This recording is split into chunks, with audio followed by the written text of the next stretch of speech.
because that's how I see AI. Everybody's like, it's going to replace my job. It's going to take away all these things for me. And I'm like, we had people that just didn't want to make the change. They wanted to keep on drawing on the boards. And so most people left our work because they're like, I'm never going to learn CAD. I don't want to learn CAD. I want to keep on drawing on the board. So you can do that if you want, but it's probably not going to last long because everybody's going to be doing CAD, and everybody did. That's how AI is going to work too. If you don't come along for the ride, if you resist it, you're going to be left behind, just like those people that were drafting.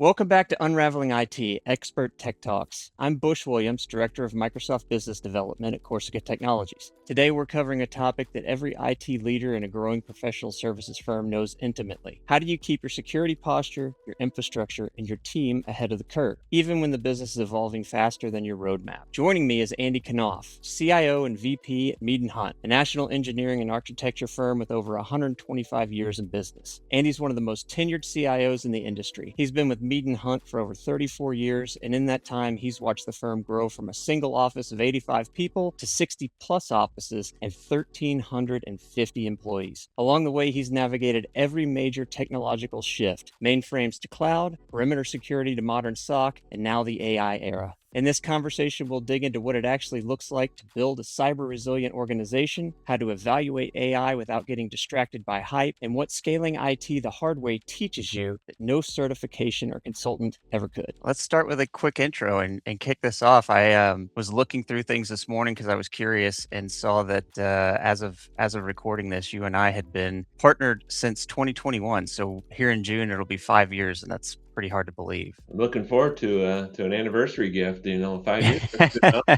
Well, we'll see. Yeah, maybe something for the boat. I know it's about to be that season, so especially come June. So I know you've been with Mead Hunt for like 34 years, and we're actually the firm's first IT hire. How's your relationship with cybersecurity changed over the course of that career? And feeding into that, I know you're pretty passionate about Mead Hunt. If you want to tell us a little bit about the firm's history as well. It's pretty well. I started back in 1990 as a 21-year-old right out of school. We had one office, and I think there was 8 computers total at the office. So I was the first IT guy. So there really wasn't much there. So I could really say that I really helped start everything. There was no network, and obviously cybersecurity back in 1990, it really wasn't even a thing. I mean, I could remember a day when we still let people have admin permission to their desktop. I've seen everything. And that's really, I started with almost nothing, and then, where we are today, it's been pretty fantastic. But yeah, I think, when I look at that journey where we were 5 years ago when we hooked up with you guys, and we really saw that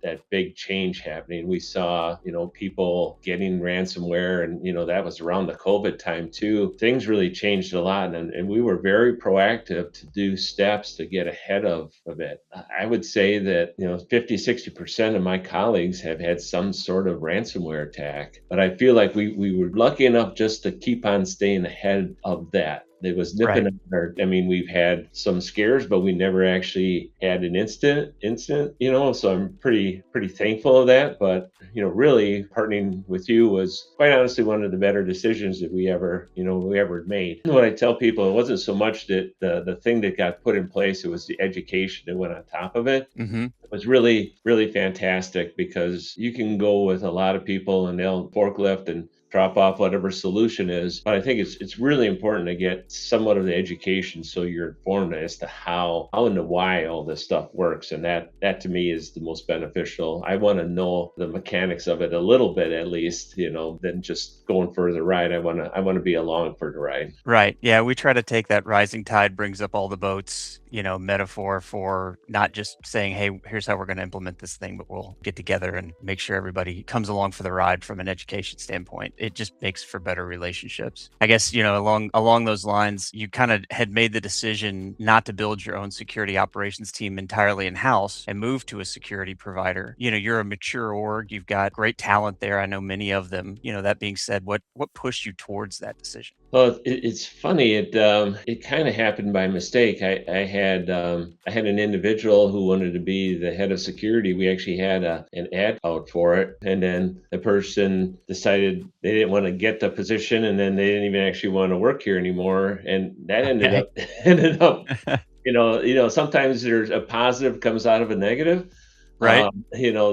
That switched my gears, and I thought, well, if I would have hired this person, we really would have only been protected from 8 a.m. to 5 or whenever they were around. Sure. And really, when I looked at it fundamentally, and I'm like, that was probably a good thing that happened, because then I switched my gears. I'm like, we really got to have around the sun protection. We can't just have a head of security. And at the time, that's what a lot of people were doing, is they were just hiring these individuals to be their CISOs or their head security people. And I'm like, can we do that better ourselves compared to having it done by somebody else who has our back and who's going to do it? And I think that fundamentally has been a real issue in our IT industry, is how do you trust that? Like the cloud, Hmm. like when everybody was saying about putting things on the cloud, they're like, yeah, we can't do that. I still have buddies that, like, I don't trust the cloud. It's got to be on prem. And I'm like, how?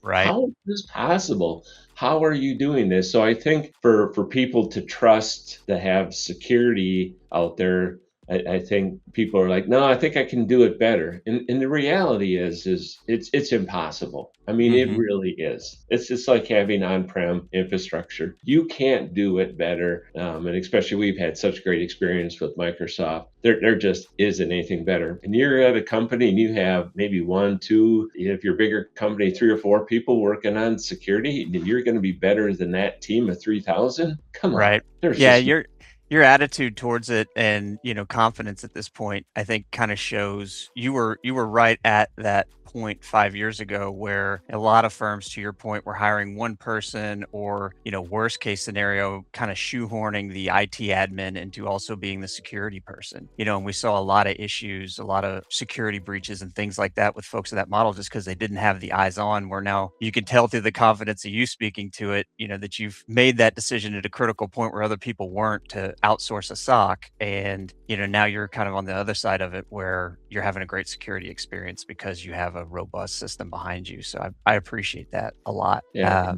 And, I mean, when we looked at things, I mean, we were very cognizant of Microsoft didn't have it all figured out forever. I mean, was ATP or whatever like that back in the day, that Right. security stack was, I mean, it was not great. I mean, you got to call a spade a spade. I mean, they did not have it figured out. But man, when they really turned out Sentinel, I mean, that was a game changer. They didn't just stay with a bad product. I mean, they came out and like, hey, we're going to redo this product. And that's what I like about Microsoft, is they'll just completely re-engineer things. Like, we were on Microsoft Link for our initial phone system, and then Skype came off. It was completely different, and then they redid the whole platform, and then they did Teams, and they're all different platforms. And for a while, like, Skype was actually better than Teams, but then it Right. took a little bit, and now, I mean, there's no question, you can't really have almost a better product than Teams. But it went through those growing pains before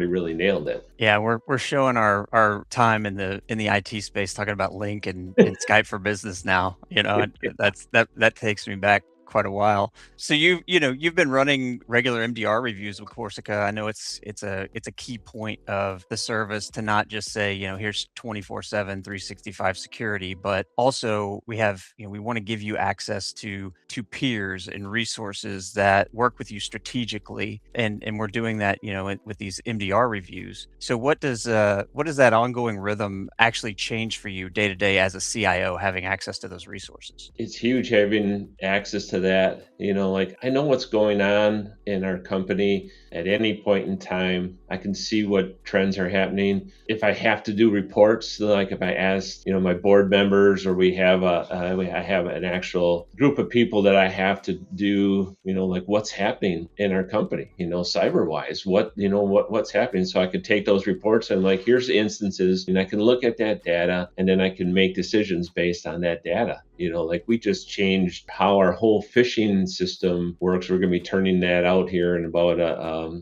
another week week or two based on some of the information trends that people are doing, and we're trying to break people of bad habits. Right. And it's all about education. It's like, let's not keep on doing the status quo. And let's change what people are doing and try to get them to do a better job overall of what they're doing. So those reports are phenomenal.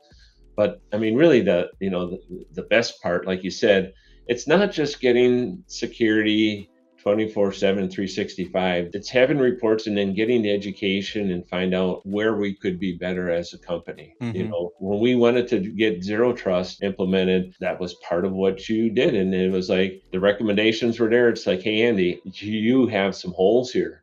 Zero trust Right. is what you need to do. And we turned it over. We did it on the desktops, and it was just phenomenal. And then it was like, we got to go over to mobile devices. And it was painful for users because they're really, really against having, any kind of software put on their phone. I worked with Clayton, who was on your team, and he was very adamant that we have to have that zero trust on those phones. And he pushed it. Like every time we'd had our monthly meetings on security, he's like, look, you got to have this on there. I mean, Mm-hmm. you can do what you want, but it's always going to be a problem until you get zero trust across your entire organization. And that was really one of the last pillars that we worked on. But that came out of those meetings. Our Mm-hmm. endpoint protection, everything we're doing with Intune and whatever, that's what came out of those meetings and that additional information. So there's very few vendors. They'll sell you the software, they'll sell you whatever it is, but then it kind of stops there. And Right. it doesn't stop with you. It doesn't stop until you are 100% like, head to toe, you're covered. There's nothing, and you have to have all that coverage, because if you're not doing, say, zero trust or some of these other things, you're still getting attack vectors at you. And yeah, the software is protecting you, but you really have to mind the entire shop. Mm-hmm. And that's what we were really looking for. And we didn't know we needed that when we first went with you 5 years ago, but that was part of the education process that we're like, wow. Right. We take you're not buying a widget or a tool. You're really, everybody says the whole extension of your team analogy, but we really mean it. I think that's what we bring to the table is it's not just, hey, we're going to install some tools and look at this stuff 24/7, but it does, we want to be a peer. We want to be a partner. We want to be really, truly be a member of your team. And I'm glad that you've had that experience. It's the core of what we're trying to do as a company and with the service. So along the lines of that, things changing the way they are and trying to be as resilient as possible. If you had one thing with regards to being cyber resilient that you wish you'd understood earlier in your career, or something you try to impart on other CIOs, maybe young or starting their first real position there, what would you impart? What is that thing that you wish you knew earlier? I kind of feel like we stayed ahead of all this stuff. I mean, we kind of were the trendsetters out there. I mean, like in our space, we were like the second people to go to this cloud Right. solution. I mean, we moved all of our stuff to the cloud very quickly. We were very nimble. It's like our workstations in the cloud. All the stuff that we did, we found early on that getting off of on-prem was the best thing for us, especially how we worked as a company. We set up a lot of small offices, 3 to 5 people. We work where the work is at. That was our philosophy. So we went from when I started one office to now we have 65 offices. And if you talk about security, how do you secure those offices? And especially now, like if you're doing federal work, you would actually have to go through an enormous amount of effort to secure an office of 3 or 5 people. They don't care if it's 3 or 5 people or if there's 500 people. You got to have the same controls in place. So if you don't have a robust system for,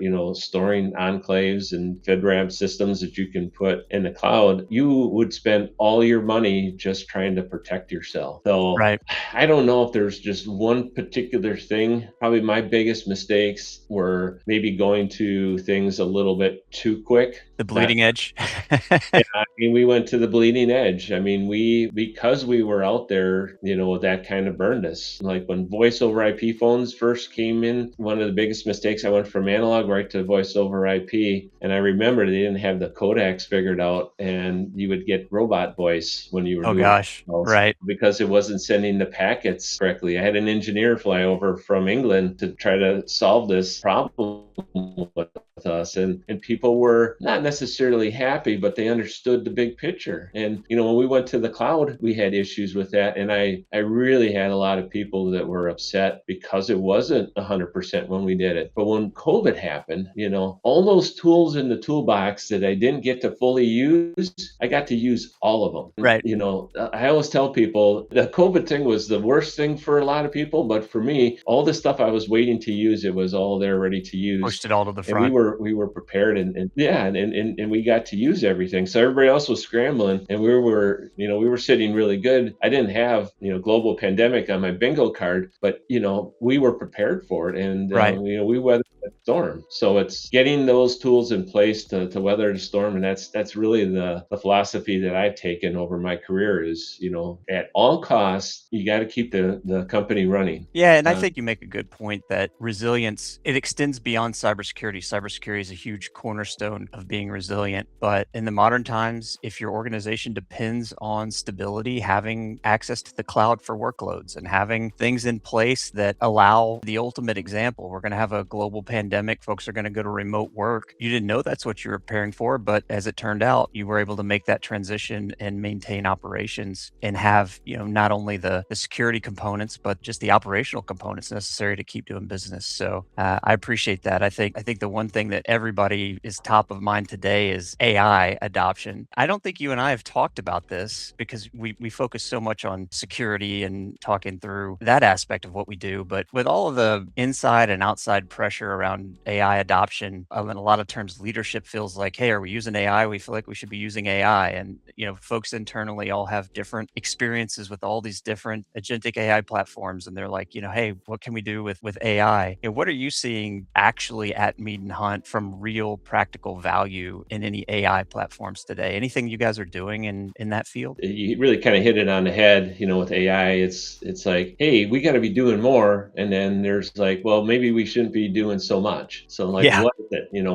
Where are we going? And it's difficult because you got to kind of play to your audience. I mean, we have clients that write contracts that say we don't want to have any AI on our contract at all, and then there's some. It's like, what are you doing to help reduce costs or help out the projects by using more AI? So it's all Hmm. across the board. I don't think people want you to just mail it in. They don't Right. want to know that they're paying for something and AI is doing everything in the background. I mean, we're not quite to that spot yet, but there's quite a few things we're doing just on the automation side. It's taking a task that takes an hour and then figuring out how to make that 5 minutes. That's Right. what Right. we're doing a lot of. It's the automation that we're doing. It's how do you write a proposal better, write a report quicker, go through a bunch of resumes quicker and ask it questions. It can be anything. One thing that we did at the first part of the year, we became a Microsoft Frontier company, and I think it's pretty well known. Anybody who knows me, I'm a huge Microsoft guy. Right. We do own every piece of Microsoft software now because we just switched to Microsoft Dynamics, but we're implementing a lot of the Frontier agents right now, and it's just been hugely beneficial to partner with them. We have meetings with them now. It's almost weekly in some of these because there's so much going on and there's so much to learn. And really, the making that agent work for you, that's really the next step. Everybody's got the agents you asking it questions, but when you Hmm. have an agent that's doing work for you and calling on other agents to get work, that's where we're at now. Agents actually working on our behalf, that's the next thing that we want to get to. And Right. we're like Well, the help desk area, and just in our department, over half of our requests is it's all done by AI agents, and we're trying to get more self-serving on this. And I mean, I see that with so many things that we're doing is like, how can that help, and how can I take resources and put them someplace else? I don't want to be like Oracle and get rid of people. I want to be able to do more work, and that's our philosophy. It's like, how can we do more work with less? right. Yeah, and I think that's a good differentiation. I think when I asked you the question, my mind was immediately going to how do the folks working on projects there leverage AI AI, kind of the more logical approach for a company like yours, which is how do we use AI to support the business, not necessarily support the product? Because I would assume from a governance standpoint, there's also just a big mess there from the uncertainty of AI tools. And to your point, also your contracts and your customers, there's probably a lot of concerns. We don't want to be using AI tools for project work without good governance and risk analysis to know, is the information we're feeding in exfiltrating our data? There's got to be some concerns there. But the idea that we're looking to use it to advance how we're supporting our people and how IT is being responsive and being able to do more with less, or more efficiently rather, is a great way to think about it. I didn't even consider that when I asked the question, but it makes total sense to me now. I look at it as a tool because when I started at Mead Hunt, there was still a percentage of people that were drafting on tables. Right. And this is a classic story I share with a lot of people. So I was there. I'm 21 years old, and we had 4 CAD machines, something like that, at the company. People were working sometimes 2 or 3 shifts on CAD because it was so expensive. I'm like, we got to buy more CAD machines and get rid of these tables. So I mean, I came in and I was just spending money like it was ridiculous. And a CAD station back then, we would get like a 386 33 computer with a 16-inch monitor and a 14-inch There we go. monitor, and it was $18,000. Yep. Which is just insane. And I remember the executive vice president at the time came up to me and he's like, hey, I don't know what you're doing or what you think you're solving here. You're spending way too much money on CAD machines. You got to go downstairs and bring the drafting tables back up because we can't afford to be spending all this money. And I'm like, this is the future. We can't be drawing on boards anymore. We have to have CAD everywhere in this company. And we said, this is the evolution. And I mean, he retired 3 years later, and I'm still here. And we didn't bring the boards back up from the basement. Right. And it's a very beneficial story because that's how I see AI. Everybody's like, it's going to replace my job. It's going to take away all these things for me. And I'm like, for those people and we had people that just didn't want to make the change. They wanted to keep on drawing on the boards. And so most people left their work because they're like, I'm never going to learn CAD. I don't want to learn CAD. I want to keep on drawing on the board. That's your decision.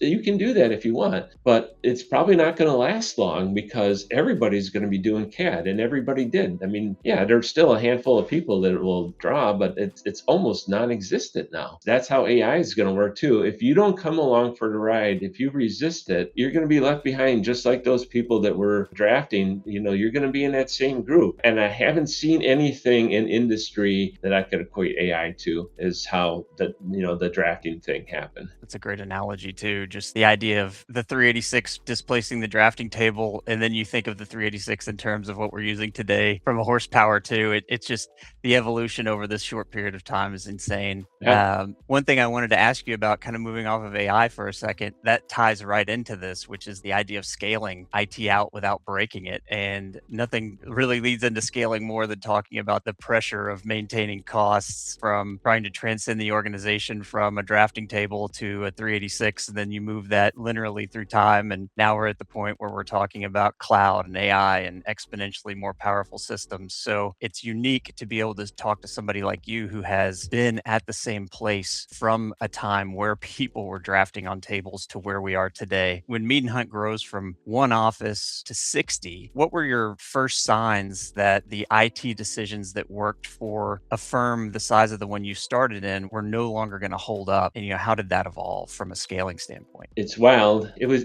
very organic. I mean, I think we were very good at looking at trends and then seeing what we needed to do and then trying to figure out like, what do you buy? Because there definitely was a lot more options back in the 90s on like, what direction do you go? Right. It wasn't like it was today where it's like, well, you only have a handful of options. I mean, there was just a multitude of options. So weathering that storm and figuring that out was difficult. And then how we were doing with buying more offices because we wanted more geographic areas rather than one big corporate office. It definitely was difficult, made it a lot more challenging, just sharing work between them, because in those early days, sharing work was just not difficult. I mean, you didn't have fiber, you didn't have those lines. I mean, you were maybe get up to like 10 megs between an office. I mean, Right? That was the best. That was the Cadillac. yeah, that was the Cadillac. So, I mean, every day was really a struggle. You know, it sounds silly. You pack up a hard drive and you FedEx it to another office to make sure you could,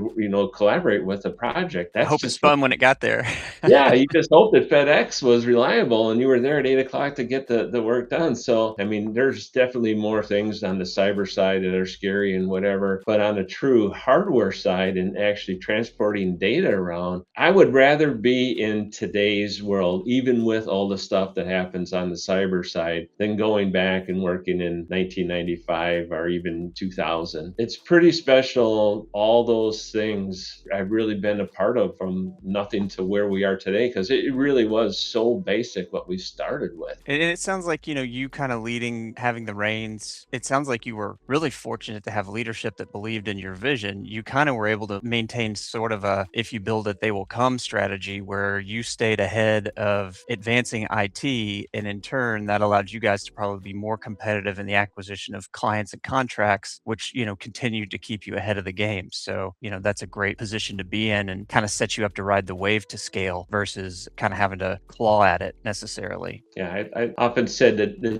technology part of my job has always come very, very easy. Technology has always been easy. And I was very fortunate to work for a company that taught me a lot of the other skills, the soft skills that I really didn't know that I need to have. And that was the part that my company just really built my foundation. All that other stuff I think is important to make sure that you're a well-rounded individual and that you can work with people and get things done. And it's difficult to have that. And I, by far, am not saying that I have the whole package, but those are things that you need to, work on, not only what you're building for the company, but it's like, how are you presenting that to the company? What are you doing for those people? Because when you bring in new technology and bring in new things, I mean, you have to be respectful and you got to convince people like, this is what we need to do. It's like the zero trust thing was huge. I had so many conversations and people still said at the end of the day, I did not sell that appropriately to people. I'm like, we have to have this because it was so personal to people. People can't live without their phones. You'll drive 20 minutes back to your house to get your phone. It's such a big part of you. So, I mean, you have to understand what's happening with whatever that person is that you're dealing with and try to make sure that you're going to make things as easy for them as possible. Have that ability to communicate and say, we need this technology or we need this thing because really the company depends on having this solution, or we need to do this to make sure that we still have clients. And I think that is probably the harder part of the job than just bringing in whatever technology it is. It's Sure. really that other thing about the convincing your board or convincing the people. That's the hard part. You guys Yeah. have the solution. I mean, it's a no-brainer. I'm making a call and I'm saying, install this. Like, that's it. Like, here it is. That is the other thing that you really help with is you do help with that education. And I've had problems with really like, how do I present this information to the board? Clayton, to me, is he's very busy, so I don't want to sell him for everybody on there. But I mean, he was so beneficial in helping with those reports and helping sell that, and then convincing people that we need that. And that's the other thing that you need to have. What I really appreciate is I've never called you a vendor; you're a partner. I mean, Yeah, and we I think appreciate there's a that. big distinction between that because a partner is somebody who wants to work with you. They're looking at your business like it's their business. It hurts you if something happens to us. And a lot of people don't have that. When I was first working with you, Oh, I know this one. I love this one. Yeah, we would go down for Christmas to Grand Caymans, down there with the family, and I get a call, somebody on your team that I know calls me. He's like, hey, Andy, how's it going? And I'm like, going good. I'm like, we talked a week or two ago. I said, he's like, everything okay? And I'm like, yeah, I said, I'm here with my family. We just came to the, Grand Caymans, and he's like, are you under any kind of distress? And I'm like, distress? I'm like,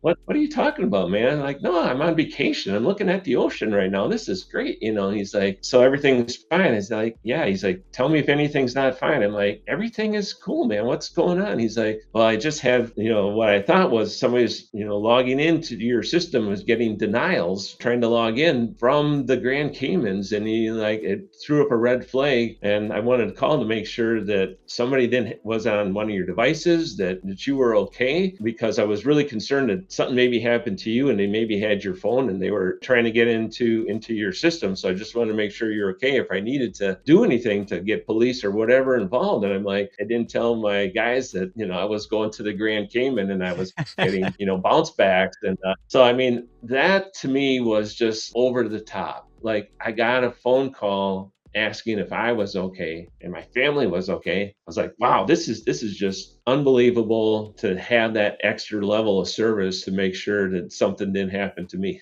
That was like the cherry on top of everything else that we had. So that was pretty cool. It really is a partnership. I would never ever call you the V word at all, because it is that partnership that we've had for 5 years. That some of the other companies I've been dealing with now, they are looking at more partnerships. I've seen that trend. I'd say now I have more partners that I deal with now than I ever did before. I don't have very many vendors anymore. It's all partnerships that I've based that on, and that's because of what we set up together. I'm like, this is kind of what I demand. It's Right. like, this is what I have this partnership with you. It's not just buying whatever that hardware, that software is. I want to establish a partnership. And when somebody comes really trying very hard to sell something, I'm like, pump the brakes, figure out what we need as a company and make sure that we're a fit, rather than trying to shoehorn something in without getting to know me or know my company. If you just want to sell me a product, I know that we are not going to have a good relationship. Right. From our side now, the new frontier of that is we find another partner within the same customer that we need to work with that has that same mentality. And now we're all sort of peers together working on the same sheet of music, and there's no friction or concerns about crossing services over or things like that. Everybody just understands, hey, this is our piece and this is your piece and this is the customer's goal, and we all need to work together. We're starting to see more of those opportunities and relationships, and we're getting really close here. I just wanted to ask you kind of one last,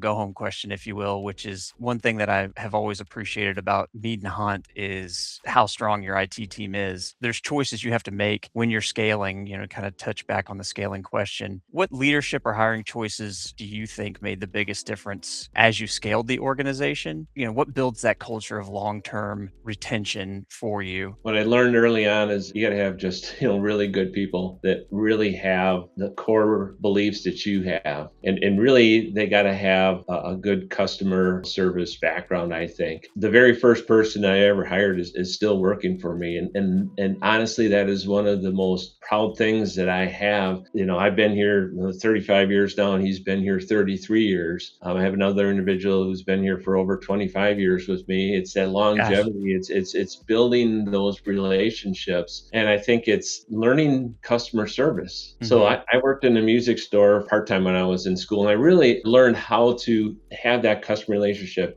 People would go in, they buy a Guns N' Roses cassette, and they come back 5 days later, and it looked like they ran it over with a car, and they're like, I want to exchange this, and I'm like, "Yeah, you abused the hell out of this cassette, but we have to take that in because that's just how our policy was. And we gave them a new tape, and you tried to make things good for that customer. That's important to have that background. So I always tell people, those people I've hired that had the customer relationship, that they've come from fast food or from retail, where they really had to deal with people, because IT, you have to deal with people. It's not just being an expert at whatever X is. It's really a people job. And if I can teach anybody to do anything as long as you're willing to learn it, I can't teach good customer service. So Hmm. in my years, sometimes I hired experts in the service that weren't good with people, and it backfired. Like the best person at running an Exchange server, that was probably, some of the worst employees,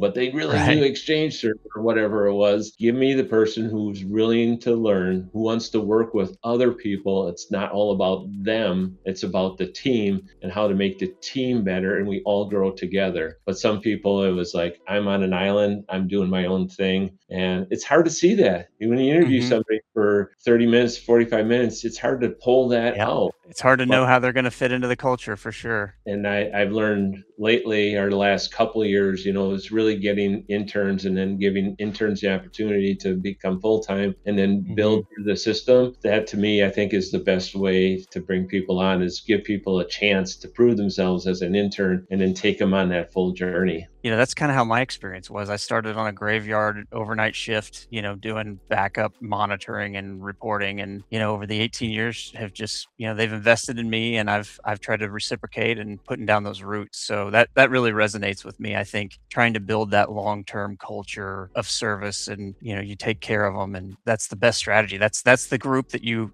hope when you go look for a position somewhere, that's what you want to find. And I think it's great that that's the culture that you foster there. Well, Andy, thank you so much for the time today. I enjoy getting to speak with you every time we connect, and I just appreciate you being available and the kind words on the podcast and the willingness to continue to partner with us. And we just value you so much and look forward to another 5 years and beyond to go. So Thanks, Bush. I appreciate everything that you've done for us. And if I could give a plug, I would, and I do. I'm like, these are the guys. You don't have to look anywhere else. You can do your due diligence, but you're going to fall in love with what you guys do. So very much appreciated. Well, thank you so much. Take care, Andy. It's been All a right, pleasure take it having easy. you. All right. Bye. Bye. Thanks again to Andy Knauf for a great conversation and for sharing what 34 years of doing this actually looks like. Not the polished version, but the real one. For our listeners, we'll include links to Corsica's MDR and AI consulting resources in the show notes. If today's conversation resonated with where your organization is headed, those are great places to start. I'm Bush Williams, and this has been Unraveling IT, Expert Tech Talks from Corsica Technologies. We'll see you next time.